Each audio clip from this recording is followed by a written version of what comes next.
Eder. Mech.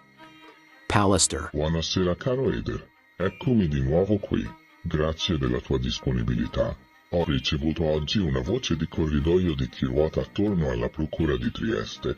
La notizia è da prendere con le molle però, ma francamente può ipotizzarsi come vera. Ebbene, sembrerebbe che Sebastiano sia indagato.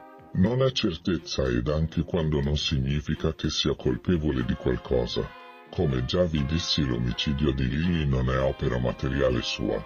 Le competenze dell'omicidio sono da ricercarsi in altre persone molto più professionali e preparate non di Trieste.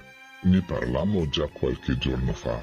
Adesso però le cose sono cambiate e si capirebbe così perché Sebastiano non vada più nelle televisioni e dice che ha dato ed è abbastanza. Bene, oggi con voi capiremo che vuol dire e quali sono le novità delle indagini in corso. Siete pronti ed allora si parte? Tenetevi forti ragazzi, sono bombe pazzesche che meritano il vostro tempo prezioso. La procura starebbe cercando di capire perché Sebastiano scompaia dopo le 8:30 e finì alle 8:48 circa, dato che il suo telefono si spegne in quel frangente. È il momento in cui lui sulla via Giulia è via dall'auto ma non consegna i coltelli. Quindi dov'è Sebastiano? Con chi parla e perché non lo dice?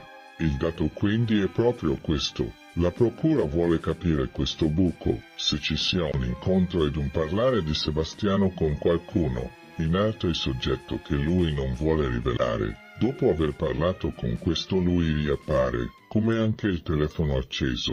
Dopo di ciò lui andrà in laboratorio, vi resterà ma spegne nuovamente i telefoni. Ecco che questi tre passaggi di sequenza anomala diventano importanti e si sta cercando di capire meglio. Ciò detto, dopo le 10:30 lui tornerà a casa per fare qualcosa ma poi dopo le 12 si dedicherà alle GoPro, con disinteresse per quello che è successo prima in quella sequenza anomala, mi seguite?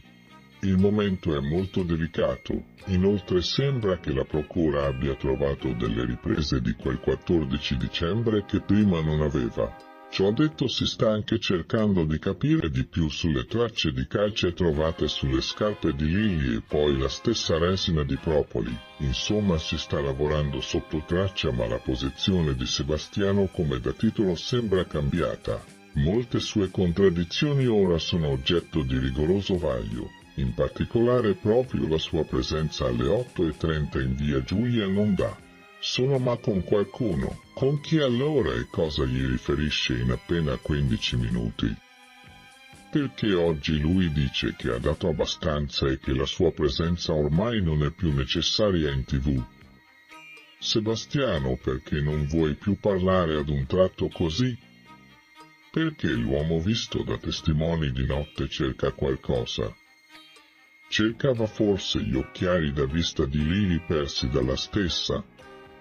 Bene, ultimo dato che vi porto signori, nessuno ne ha parlato ad oggi. Attenzione, la salma non potrà essere cremata perché deve rimanere a disposizione per ulteriori rilievi in caso di necessità. E fa tenerezza perché Claudio ci ha raccontato che un giorno mentre erano insieme al cimitero Liliana aveva detto: io un giorno vorrò essere cremata. Non sarà possibile perché quel corpo probabilmente parla di un omicidio e quindi deve rimanere a disposizione dell'autorità giudiziaria. Lunedì 31 marzo Chiara Poggi avrebbe festeggiato il suo 44esimo compleanno, ma il tempo per lei si è fermato a 26 anni, spezzato brutalmente quel 13 agosto 2007, quando fu trovata senza vita nella sua abitazione di Garlasco, 18 anni dopo. Nonostante la condanna definitiva di Alberto Stasi, il caso continua a sollevare dubbi e a far emergere nuovi elementi, riaccendendo l'attenzione su altre possibili piste e collegamenti.